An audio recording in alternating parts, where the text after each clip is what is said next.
Hello and welcome back to my channel. Today we welcome back our esteemed guest for a second time, President Obonjo of the Latin Republic. We all look forward to reconnecting with our favorite leader and ask him questions that we all have. Join us. Good evening, Your Excellency. Thank you so much for taking time out of your day to answer questions that we all have and to address certain issues that are upcoming in today's day and age. I just want to just start by just thanking you and just saying I'm grateful for you taking the time out of your busy schedule. Thank you for having me. So I want to start by asking if you could please refresh our audience by just introducing yourself, talking about who you are as a leader, and just giving us in your own words a brief description of who you are, what you do, and why you do what you do. My name is President Obonjo of Latin Republic. It's a small African country that most Americans have never heard of. A great country doing very, very well. I have been in power now for 11 years, and my people want me to continue to be in power until death do us part. I am married, I have 6 wives and 60 children, and we are looking forward to diplomatic relations with everyone around the world. Some people don't believe I am a real president because I am the only African leader, in short, the only president engaging with people from around the world on TikTok. So they can find me on TikTok as President Obonjo. I have to say to your audience that they should not believe anything they hear about me on the internet because the Western media have been planting stories about me to make me look like a comedy buffoon. But we are real. We are real. And I am a great leader, even if I have to say that myself. Yes, sir. I appreciate your description. I appreciate you describing yourself and giving us a brief introduction. My first question that will also hopefully quell these, you could say, on one hand, rumors or just reports, maybe on the other hand, that we hear, right? The CNN, the BBC, MSNBC, Fox News and stuff are saying that you have these plans and you are attempting to invade neighboring countries. You attempt, and you're on also on top of that too. We also hear reports, right, that are coming out that are saying that you hate the West, you hate the U.S., you hate, Western culture and stuff. What are your responses to that? Is that true? Are you actually planning on invading these places? Are you actually, an aggressive leader? That is what they say about lots of African leaders and European leaders that they don't agree with. Let me tell you, your people have nothing to worry about. What I am concerned about is to protect democracy around the world. I am not saying that I am invading America. I'm not saying that I'm invading Britain, but I will tell you this much. I will fight tooth and nail to protect the citizens of America, the citizens of Britain. And I know deep down, when I look at America at the moment, which is where you're located, you are in serious trouble at the moment in terms of your democracy. So I am keen to help Americans. The number of African Americans, in short, Americans wanting to come to my country because they are so fed up with the state of democracy. That is not an invasion. These are people who want to come to my country. What am I supposed to do? Not allow them to come? So look, my young man, I will say this to you categorically, that we are opening our borders to anyone who feels that their country has failed them. And right now, democracy is not working in America. The West will call it invasion because they don't believe that I have the ability to protect democratic principles. We have successful elections. We have transitions of power smoothly. No 6th of January, no issues with a presidential candidate being locked up. We do what we need to do to protect democracy. I do not hate the West, nor do I hate any continent. I do not hate any continent in any shape or form. All I want to see is democracy working for the people, by the people. Also begs three other questions that I have just, from this, I guess, answer. that you have illuminated us with, honestly. I would say, okay, so last time we spoke, okay, you mentioned till death do us part. We have to have leaders who have policies in place till death do us part. Currently in the US, we have Biden versus Trump, pretty much, right? 2.0. That's what we have now in our current political climate.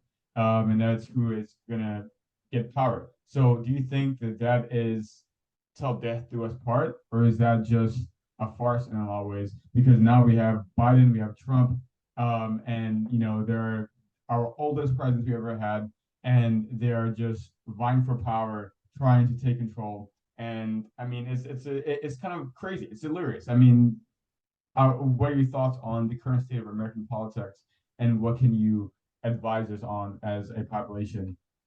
Look, you need to change your constitution. I genuinely believe that when you have elections every 4 years, it is not good for the people of America. Biden has only been in power for 4 years. They should allow him to continue for another 4 years. They should allow him to continue for another 4 years, yet until he dies in office. That is the way my people want me to run my country. It is a nonsense because if he does not win the election in November, Trump will come into power and he will reverse the policies of Biden. How is that providing continuity and stability for the people of America? It is your politics causes me dizziness. 1 minute I look left, the next minute I look right, because you are constantly changing your government every 4 years. And I know what people will say, that in order to protect democracy, that you need to, but you need continuity, you need stability forever. And what that means is you need your leaders to die in office. One of the mistakes that my good friend, my brother Obama made was he did not change the Constitution. He ran for 8 years and left. That was absolutely diabolical. He should have changed the Constitution and just continued, because this is what we do in our country. They allow me to stay, and that is consistency. If you have an educational policy that you have implemented, maybe it's for the left, and then the person who is an opposition leader believes in policies of education for the right, he will reverse those policies. It is stagnant. That is not democracy. It's American democracy that does not work for us. And it's not working for you guys, because if it is working, Trump won't want to come back into power. And actually, I have to say to you, I am confused. There are 300 million people in America, and the best you can come up with is Biden and Trump. I absolutely agree. I mean, I personally, as a citizen of the United States of America currently, maybe sometime in the near future, I'll become a citizen of the Republic as well, because I do agree with your democratic and open ideals and views. Currently, yes, I am a U.S. citizen and stuff, and I do view our current political landscape as extremely deplorable and just horrendous, and I just cannot stand it as well. So I hear you, and I share with you and your qualms and just your critique of our current political system. Is absolutely insane that we have two, very polarizing candidates who are equally as full of shit, and in complete honesty, and we have to decide between both of them. That is why I just choose to not vote. Perhaps maybe yes, I should probably move to a place that has more democratic actual values like Latin Republic, perhaps. Yeah, you will be welcome. You will be welcome into my country. And I am saying this now, American refugees, because come November, I sense that there will be trouble in America. So I want to use this medium to say to people in America, if you are unhappy with the November elections, we will open our borders and we will take American refugees. And there are lots of Americans who are already in touch with our embassy, wanting to leave America to come to my country. Yes, that is definitely a great segue to my next question.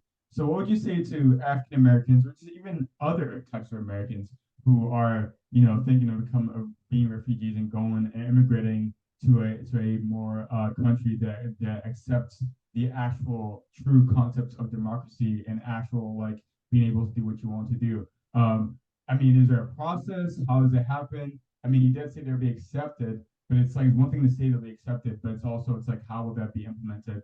Like it's like if I wanted to, because I am kind of honestly thinking about it. I can probably name a lot of people who are very, disillusioned with our current state of democracy, our current state of affairs, our current economy. They'll want to go immigrate somewhere better. So how would they do that? What are your thoughts or advice on that? You look, I don't want to be a selfish African leader because I could easily say that, especially with African Americans, if they want to leave America to come to my country or Africa, that they need to do their DNA test so that they know which African country to go to, because that gives them more success. So if 75% of your DNA says you're from Nigeria, as an example, then I will be suggesting that you go to Nigeria rather than come to Laughter Republic. However, like I said, everyone is welcome to my country, but there is a catch, and this is the catch. If you want to come to my country of America, because if you become a refugee in our country, you cannot leave as soon as you arrive in our country. My question following that would be, is that not the definition of a dictatorship? Because it's like, yes, I seek to, live true democracy. I seek to have true rights and stuff. But in the same hand, I do feel intrinsically a bit American. And even though I might not be 100% of this land, but I do feel myself to be a bit. So to do that, I feel like is a bit much of an ask, and I feel like I feel like it might deter a lot of potential refugees who could maybe bolster your economy. You could maybe add more to the Republic. By saying that, okay, just for by virtue of not relinquishing or renouncing, one of your allegiances, that you can't do something else. I'm not sure if I really agree with that stance. If that makes sense. Yeah, but maybe if I explain the reason, young man, why we have this policy, where you were talking about invasion earlier on, and that the West and the press are saying that I am invading, I have plans to invade other countries. We know what America has done over the years to invade other countries and to impose their own culture. We know what the British have done, where there was colonization, and they took they took Africa's culture, the women, they imposed a different religion to the people. What I need to do, I have learned the lessons from what's happened to other African countries. We need to protect our people. We need to protect our culture. We need to protect our women. So what I am saying is this. The reason why we are saying that you cannot leave is that we need to protect our secrets. We don't want people coming to our country and then stealing our secrets and going back home. So you have to think very carefully. If you cannot follow the instructions and the regulations of my country, then don't come. Don't come. I understand. And, now that you've explained it, I can see how it's reflected in the historical context. For the most part, you have these Western forces coming in and, extorting and taking and manipulating however way they can. So I do see where you're coming from in that sense. And yeah, yeah, I can honestly, agree with a little bit. To a certain extent. So my I guess other question would be, so what so as a successful nation, right, as African Republic is, it's a small independent African nation that has, weathered through the decades, whether through being colonized, whether through so many kind of just challenges and stuff like that. And as successful as it is, how is it that nowadays, when it comes to the, Israel, Gaza, Israel Palestine conflict right now, the Russia Ukraine conflict right now, why is it that the Republic is not seen as taking any refugees, or at least that's what the Western media says. That's what I referred from CNN, from the BBC, from Fox News. That's what I hear. And also, B, how is it that it's not giving aid or helping out, these people that are really deeply affected, that are just being completely just bombarded by torment and by, invasion and stuff? Isn't Latin Republic supposed to be a nation that stands against invasion, that stands against colonialism, that stands against all these things? Ukraine. If you remember correctly, people must remember the history. One of the reasons why we don't have any Ukrainian refugees in my country. Remember when the invasion started, when Russia invaded Ukraine. How did Ukraine respond in terms of Black refugees, in terms of Black people in Ukraine? Can you remember what happened? Yeah, it was all over the press. Yeah, they rescued animals, yeah, chickens, goats, before they actually rescued Black people from Ukraine. So how do you expect me to then help Ukraine in that response? That is point number one. Point number two, Russia has always been a friend of Africa. Russia has always stood by Africa. Russia has never colonized any country in Africa. Russia is a friend of Africa. Let's leave it as that. With regards to the Israel-Palestine conflict, we have taken refugees from Palestine. The problem is not many of them can leave their country at the moment to become refugees in our country. We know that for a fact. And I have to say this, I stand for humanity. I stand for oppressed people around the world. Oppression is wrong. In any democratic nation, oppression is wrong. And we will fight. I will fight to make sure that oppressed people find a way of no longer being oppressed. It is a wonderful response, Your Excellency. I really, yeah, I mean, I completely agree with all aspects of it. I mean, that is also one of my personal qualms, I would say, with the whole Ukraine conflict and stuff. You know, they expect the whole world to, you know, just bow down and just respond to this in a certain way. And yes, I mean, it's just unfortunate these conflicts occur. People, look, is that people are making money from this. They're making money from these wars. But I have to say to you, and this is where the Western media has gone horribly wrong. I could easily say to you that I'm not really interested in what is happening with Israel and Palestine and Ukraine and Russia. Do you know how many wars are taking place in Africa that nobody talks about? Do you know how many wars are happening in the Middle East that nobody is talking about? Nobody talks about wars in these respective continents. But they talk about the Israel-Palestine conflict. They talk about Russia and Ukraine. Do you know that Congo is burning? Congo right now is burning. There is conflict in Congo. There is conflict in Yemen. So I would say this much. I think the Western media is racist when it comes to reporting wars. Completely racist and biased. Because if you want to talk about wars, there are wars that have been going on long before the Russian-Ukraine war, long before this Israel-Palestine conflict. And nobody reports about it. And let me tell you another thing that really infuriates me. Everyone talks about, oh, there's going to be World War III. But they talk about World War III, but they don't talk about the fact that World War III does not include Africa. When you talk about World War III, are you including the African continent? It's all about the West, and West. And this is why people misunderstand me and think that, yes, I don't want to have anything to do with the West. My people like you, are in the West. I want to bring all Black people from the West back into my country. So this also kind of goes into another one of the questions that I also had prepared for you, Your Excellency. So like recently we've had the likes of Niger, Mali, and Burkina Faso breaking from the francophone slash like Western kind of sphere of influence, and instead going towards Russia, right? And also a paramilitary group, the Wagner group, and I mean this has caused some concern. Okay, I mean on one hand, yes, they are breaking away from their historical, I guess colonial quote unquote masters who have just milked the country dry out of their resources, have just subjugated them in so many ways. But on the other hand, I mean Russia.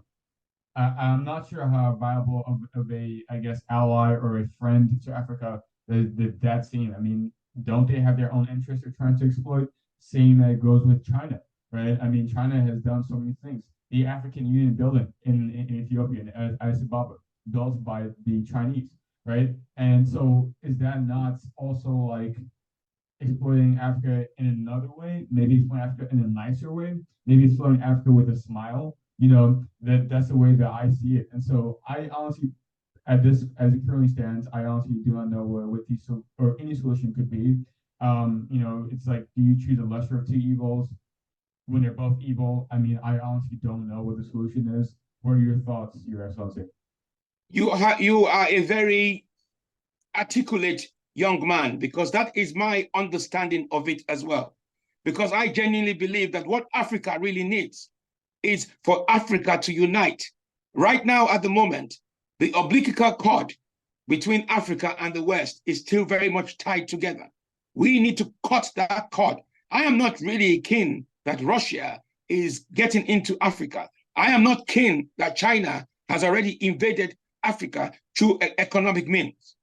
What we need is what Gaddafi wanted us to have, which is a united Africa, that they need to understand that they cannot just leave the French countries and then decide that they are just going to go into Russia and have partnerships with Russia. They have to be very, very careful. My view is that they should be working very closely with all the other African countries. That is what we need to do. We need to unite and protect ourselves, protect our people, protect our continent. There is no excuse. There's no need for any alliances with Russia. There's no need for any alliances with China. Talk less of America. Yes, sir. My last question, because I know you have a very busy schedule, now you have so many things going on, would be, why a laughter republic? Why, why has the republic been so successful in the context of all of Africa, the most successful independent small African country in the whole Africa? Okay, Africa has, I mean, so many countries, the most diverse country, the most diverse continents are on the face of the earth. Why Laughter Republic has remained strong throughout all these years, all this turmoil? Why is it, and what's the final message you can say about your nation? Yeah, because we do not follow any Western influences. We are a true African nation. We are not, like I said, we do not take any loans from the IMF, World Bank. In my country, there's nothing like Netflix. We don't want anything to corrupt our people. We have our own internet.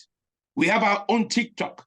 We've built our own resources without depending on the West. And that is why we are successful. It is that simple. No influence by America, by Britain, by any country that we feel would want to influence us in a bad way. So we protect. That is why we've closed our borders. That is why we're very strict about who comes to our country. That's why when you come to our country, you become a citizen of our country. It is that simple, my friend. Make Laughter Republic great again. Laughter Republic first. Laughter Republic first before any other nation around the world. I completely agree. I mean, that is a very great way of running your nation. Again, Mr. President, Dictator maybe, but Mr. President Obonjo, super glad to have you and super glad to interview you. Yet once again, you have illuminated us with your responses. I'm so glad to have you again, and to, I'm again thankful for you to share some time of your busy schedule with us. And it was lovely having you again. Thank you so much, young man, and I wish you all the best. And I look forward to this interview. I hope you will say it as it is. Don't edit it like CNN, Fox News. Put me across the best way you can. I will not. I am an independent journalist and interviewer, and I'm not part of these big media conglomerates and stuff. And also, I also share with my audience, I'm excited to share that, following my graduation, I will be, interning and working at the Laughter Republic underneath the direction of President Obonjo himself. And, I'm super excited to be able to learn from such a just esteemed leader. And yeah, I mean, I just shared some of my audience stuff, and, this is you guys knowing, yes, I will be, joining his regime and his ruling party, and just just growing and just working as hard as I can and learning, and I'm so super excited to have this opportunity. So thank you so much. My people are looking forward to meeting you. Thank you so much. Thank you. So much. Yeah. Thank In conclusion, don't forget to follow me on all of my socials, linked down in the bio down below. Instagram, TikTok, everything, the whole 9 yards. Also, please let me know what you guys think about this video. Suggest me any recommendations, any topics you guys want me to cover, any people you like me to interview, whether they're influential figures, whether they're influencers, whether they're social media personalities. Just let me know. I'm always down to interview anyone, and the more interviews that will be coming in the future, so keep your eyes peeled. And as always, thank you very much and have a blessed day.